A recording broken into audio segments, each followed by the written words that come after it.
Nero, hindi niya naintindihan at muling nagtanong, ano? Inulit ni Narcissus, Nero ang pangalan ko. Nang marinig yun, bigla siyang tumawa ng malakas at nagsabi, Nero, mahirap bigkasan yan. Sabay tanong, ganyan ba magbigay ng pangalan sa inyong lugar? Bigla siyang nagtanong tungkol sa ibang bagay at nagsabi, alam ko, maaaring hindi komportable ito. Hindi ko alam kung ano ang naging buhay mo, pero sa akin, magulo. Nagpatuloy siya, pero kahit gaano kasama ang buhay, ang mabuhay ay mas mabuti kaysa sa mamatay, kahit pa sandaling oras lang. Kaya umaasa ako na patuloy kang mabuhay at huwag kang sumuko. Lagit laging may mga taong gustong mabuhay ka, kabilang na ako. Biglang ngumiti si Narcissus. 2 linggo ang lumipas at ipinahayag sa lahat ng mamamayan na ang kapitan ng Royal Guard ng dakilang imperyo ng Roma ay nag-organisa ng isang laban ng mga gladiator para sa mga taga-Roma. Mayroong laban ng pangalawang klase ng mga gladiator, unang klase ng mga gladiator, at isang misteryosong halimaw mula sa malayong kanluran na unang ipapakita sa mga taga-Roma. Pasok kayo, pasok. Libre ang pagpasok para sa mga mamamayan ng Roma. Purihin si Ceres. Ang mga laban ay magsisimula ngayong hapon sa arena. Sa arena, 2 gladiator ang masiglang naglalaban. Pareho na silang hinihingal. Sigawan ng mga tao, bakit nakatayo lang ang mga mandirigma? Nagde-date ba kayo? Umatake na. Ang lalaking blonde ay agad na naudyok at gustong ituloy ang laban. Hindi rin nagpahuli ang kalbo, itinaas ang kanyang kalasag upang harangin ang atake, sabay abot sa lambat sa likuran niya at inihagis ito sa ere, na nakabalot sa mga binti ng kalaban. Nakita yon ng blondeng lalaki at napamura, TSK. Nahulog siya sa lupa ng masakit at nagsabing nanginginig, hanggang dito na lang ba ito? Ngunit isang espada ang agad na nakatapat sa mukha niya. Sabi ng kalbo, tapos na. Nakita ito ng mga manunood at sabay na nagsigawan, patayin siya.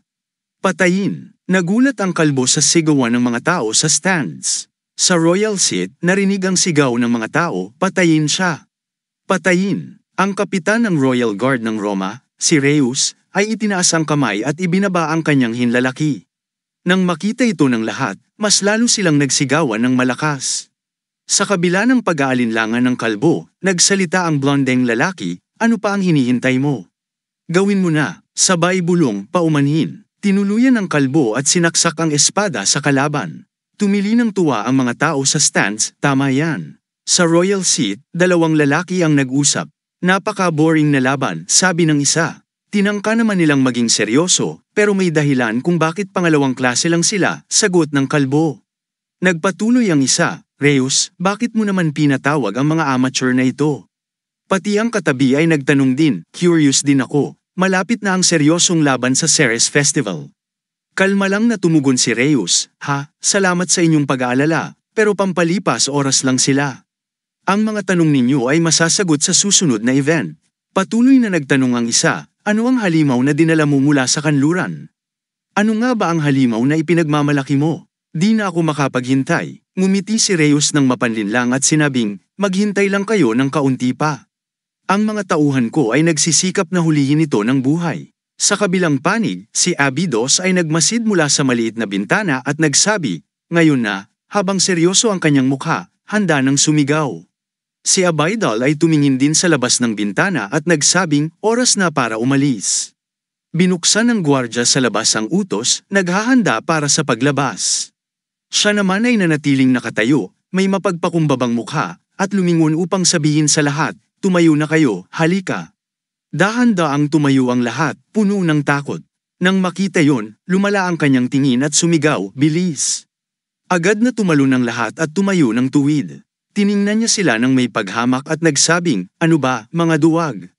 Kung patuloy kayong ganyan, magsasawa ang mga tao at aalis dahil iisipin nilang mamamatay na kayo kaagad. Matapos ang sinabi, sumigaw siya ng malakas upang muling buhayin ang kanilang mga espiritu, makinig kayo, hindi kayo mamamatay dahil kayo ang papatay muna, okay? Kahit natatakot at pinagpapawisan, sinikap ng lahat na sumagot ng oo. Tila nababasa niya ang iniisip ng bawat isa, at lalo pang dumilim ang kanyang mukha. Sumigaw siya ng mas malakas, mga tanga. Hindi ko narinig, naiintindihan niyo ba ang sinasabi ko? Agad namang sumagot ang lahat, oo. Tumaas ang sigla, at bawat isa na may hawak na sandata ay masiglang sumunod kay boss. Nang makita ito, naramdaman niya ang kaganhawahan at nagsabi, magaling, tara na.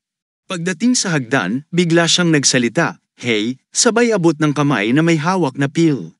"Opium lang ito," paliwanag niya. "Hindi ito makakatulong sa mga kakayahan mo, pero maaaring makatulong sa sakit."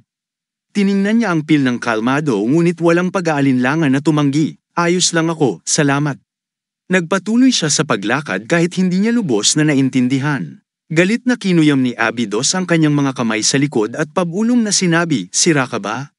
Biglang nagsalita ang isang gwardya, "Simula sa pagpasok mo sa pintuang yon, magsisimula na ang labanan. Iwanan ang mga sandata dito." Nagulat siya at nagtanong muli, "Ano?" Mas malinaw na ipinaliwanag ng gwardya, "Ang sandatang gagamitin mo ay pipiliin pagkatapos mong pumasok sa arena." Hindi na hinintay matapos magsalita ang gwardya, at ang lahat ay agad na nagmadali at nagtanong ng magkakaibang tanong, "Papaso ba tayo ng walang sandata? Bakit walang nagsabi nito sa amin?" Dahil dito, galit na sumigaw si Abydos, "Tama na ang pag-angal. Lumabas kayo at lumaban tulad ng tunay na lalaki." Sa wakas ay itinaas na ang gate. Sa labas, nagsimula ng gumawa ng malakas na ingay ang mga tao at mayroong umaawit na banda na tumutugtog ng malakas.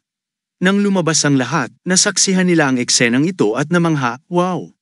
Nakita ng mga tao sa stands ang kanilang paglabas at nagsimulang sumigaw ng hooray. Nang makita ito ng isang bata, namutla ang kanyang mukha at siya'y natulala. Mabuti na lamang at napansin ito ng isang kasama at agad siyang pinaalalahanan, "Anong ginagawa mo? Kailangan nating bumalik para kunin ang sandata, tama?" Agad siyang natauhan at nagsabi, "Oo nga." Agad-agad na nagtungo ang lahat sa lugar kung saan nakatago ang mga sandata, tanging mga espada at kalasag lamang ang naroon. Agad na nagkanya-kanyang kuha ang lahat ng halos pabalisa. May isang sumigaw, "Sandali! Nasaan ang mga sibat? Kailangan nating lumaban gamit ang mga espadang ito." Pagkatapos ng mga paghahanda, tinawag ni Abydos ang lahat para magtipon ng impormasyon at maghanda para sa laban. "Magtipon kayo, bilasan nyo, bumuo ng pader gamit ang mga kalasag nyo. Hawakan nyo ng mabuti ang mga kalasag nyo, bilasan nyo." Agad na narinig ang isang anunsi, dumating na ang oras para harapin ang halimaw. Samantala, ang mga nanunood mula sa itaas ay kumakain at umiinom habang sinusubaybayan at nagbibigay ng mga komento sa laban ng mga alipin. Bigla, may isang taong lumingon kay Reus at nagtanong, "Ano bang ginagawa ng lalaking may itim na buhok?" Tinanong niya ng may kuryosidad. Pagkatapos ay tiningnan niya ang labanan sa ibaba at sinabi, "Sa ganitong sitwasyon, marami ang nawawala ng kontrol. Laging may mga taong tulad niyan." Si Nira naman ay tahimik na nakaupo sa labanan at hindi pumili ng sandata. Patuloy ang tanong ng isa, at ang taong yon ay isang halimbawa. Unti-unting bumukas ang pinto ng lagusan, at ang mga alipin sa ibaba ay pilit na hinihila ang hayop pataas. Nagngangalit ang kanilang mga ngipin at sumisigaw ng buong lakas, "Hilahin! Sige, sige!" Ngunit masyadong mabigat ang hayop. Nagumpisa itong lumabas mula sa ilalim ng lupa. Nagsimula ng magingay ang mga manunood habang ang mga alipin sa arena ay lalong natakot at nagmadali upang makita kung ano ang lalabas. May butas sa lupa at nagtipon-tipon sila habang sinisiguro sa sarili, "Hindi tayo mamamatay." Bumukas ang takip at sumiklab ang liwanag. Narinig ang malakas na pag-ungal at nanginig ang lahat, pati na si Abydos. Siya'y napamura, "Nakakainis, hindi ko gusto ito." Biglang namutla ang kanyang mukha nang makita ang isang higanti. Hindi siya makapaniwala sa kanyang nakita at napasigaw, "Ano to?" Sa kabilang panig, si Naru at ang iba pa ay pantay na nagulat. "Ano to?" hiyaw nila. Ang mga tao sa itaas ay lalong naging masigla at halos di mapigilan ang kanilang galit. "Ano yan? Lizard o dragon?" tanong ng isang tao. Ang hayop ay gumagapang sa sahig, may mahabang tuka at buong katawan nitong kulay berde, 10 beses na mas malaki kaysa sa mga malalaking tao. Agad na may nagsabi, "Akala ko noon ang Medusa at Hydra ay pawang imahinasyon lamang, pero sa nakikita ko ngayon, nagbago ang isip ko." Nagsalita si Richa, "Ang marangal na halimaw na ito ay tinatawag na buwaya. Hindi ako makapaghintay na makita ito sa laban." Ang kasama niyang nasa tabi ay nagtanong ng masigla, "Buwaya? Naaalala ko, may mga kaibigan akong nagkwento tungkol dyan mula sa Asoa. Pero, hindi ba ang mga buwaya ay nakatira sa tubig?" Masayang tumawa si Richa at sumagot, "Oo, pero napakahirap hulihin at ilipat ang mga yan."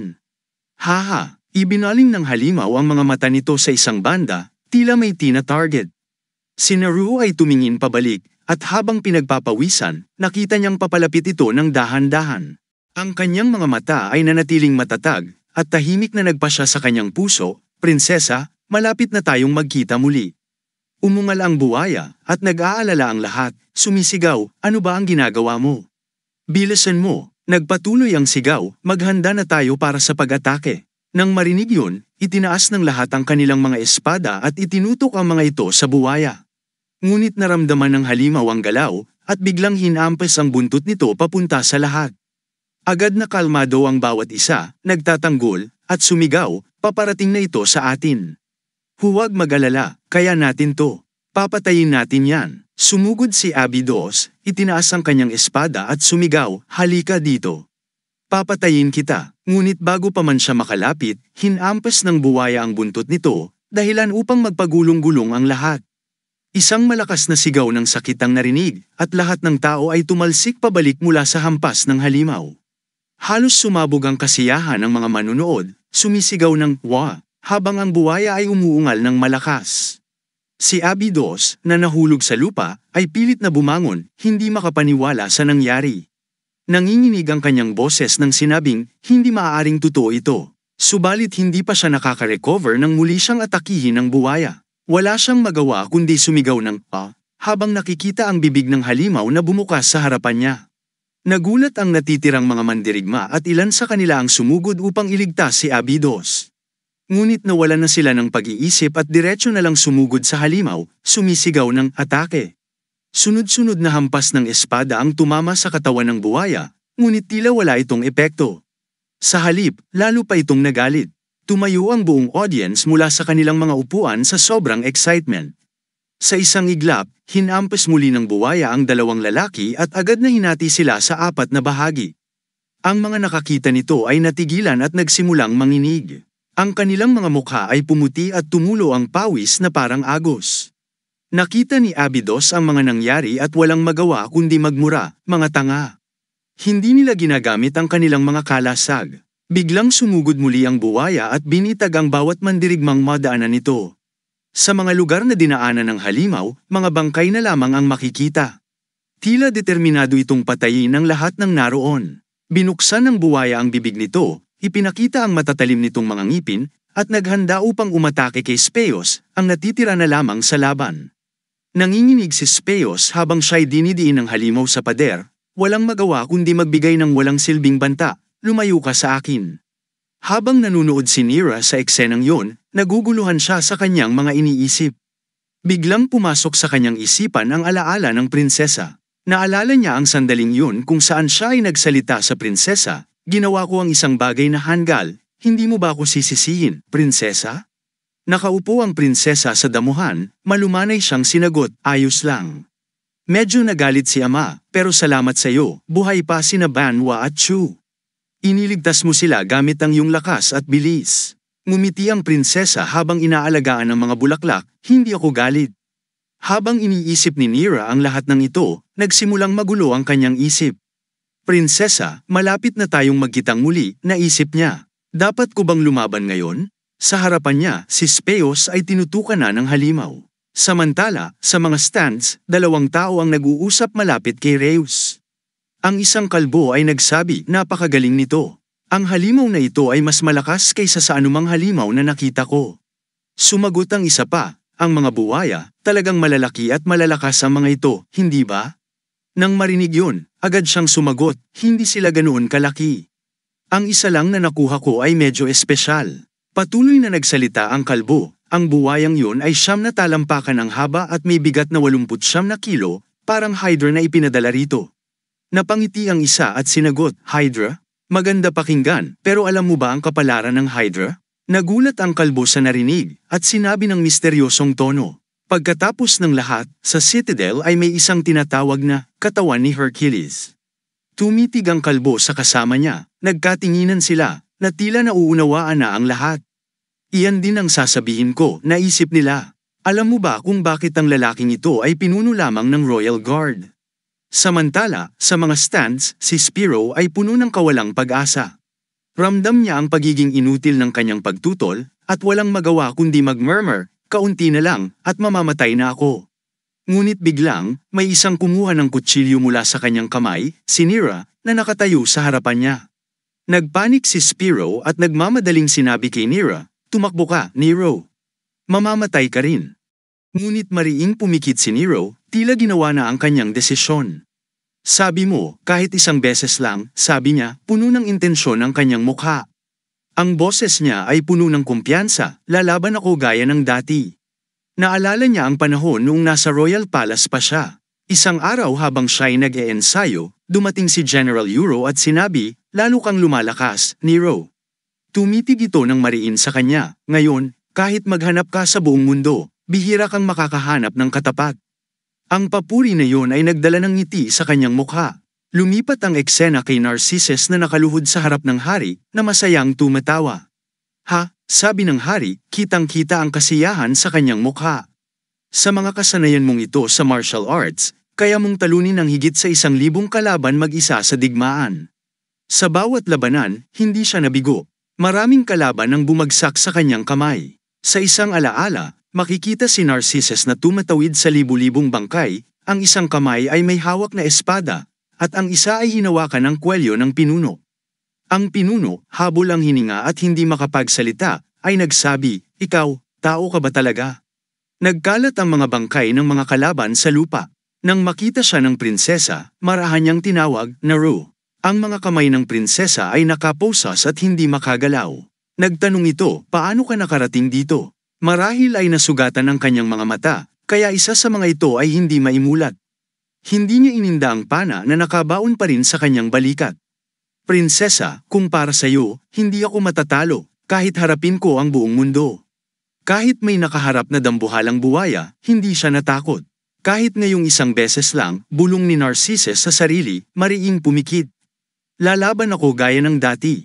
Bumukas ang bibig ng buwaya, puno ng matatalas ng ngipin, parang isang malalim at mapanganib na lagusan. Tumaas ang talam ng kanyang titig. "Kahit ayokong gawin ito, mukhang kailangan kong mabuhay ng mas matagal." Si Speos, natatakot sa parehong buwaya at sa kawalang ingat ni Nero, ay sumigaw, "Nero." Sa observation deck, ang lalaking nanunood ay lalong nasabik. "Oh, yung lalaking may itim na buhok mula kanina, ngayon ay may hawak na sandata." Sinabi ni Reyes, "Takot lang siya, baka mamatay talaga siya ngayon, wala nang bago." Nakangisi siyang may paghamak, kahit pa-50 pa sila ang umatake sa halimaw, walang kahit anong epekto. Panuorin mo na lang kung paano siya mamamatay. Sa ibaba, dahan-daang lumapit si Narcissus sa buwaya. Hawak ang kanyang sandata, tumalim ang titig ni Nero. "Kailangan kang mamatay," sabi niya, puno ng galit. Ang buwaya, na naprovoka, ay binuksan ang bibig ng malapad, sinusubukang lamunin siya. Si Spiro, sa sobrang takot, ay hindi na makayanan at tinakpan ang kanyang mga mata gamit ang dalawang kamay, sumisigaw, "Hindi." Biglang tumakbo si Nero at tumalon ng mataas sa ere. Mula sa itaas, nakita niyang hindi aware ang buwaya sa panganib na paparating at patuloy lamang itong gumagapang, tila walang pakialam. Bigla niyang hinablat ang kanyang sandata at sumugod diretso rito, at walang alinlangan, itinarak niya ng malalim ang kutsilyo sa katawan ng buwaya. Kitang-kita ni Reyes ang eksena, nanlaki ang kanyang mga mata at bumukas ang bibig sa labis na gulat. Ganoon din si Spiro na hindi makapaniwala sa nakita niya. Lahat ng nakasaksi ay nagulat din sa nangyari. Nakaramdam si Narcissus ng pangangatag ng buwaya at nagsalita, "Lahat ng ito ay dahil sa iyong kasakiman. Kung kinain mo ako agad." Naupo siya sa ulo ng buwaya at sinabi ng may kasiyahan, "Sana buhay ka pa ngayon." Si Spiro, na nanginginig pa rin, ay bumulong na, "Nero." Tumalikod ka at nagsalita sa kanya, nang biglang lumapit ang isang lalaking nakamaskara upang tingnan ang kalagayan ng buwaya. Itinaas niya ang kamay bilang senyales na tapos na ang laban. Sa mga stands, nagwala ang mga tao sa tuwa, sumisigaw at nagpapalakpakan, "Sino ang lalaking may itim na buhok na iyon? Grabe, hindi ka panipaniwala."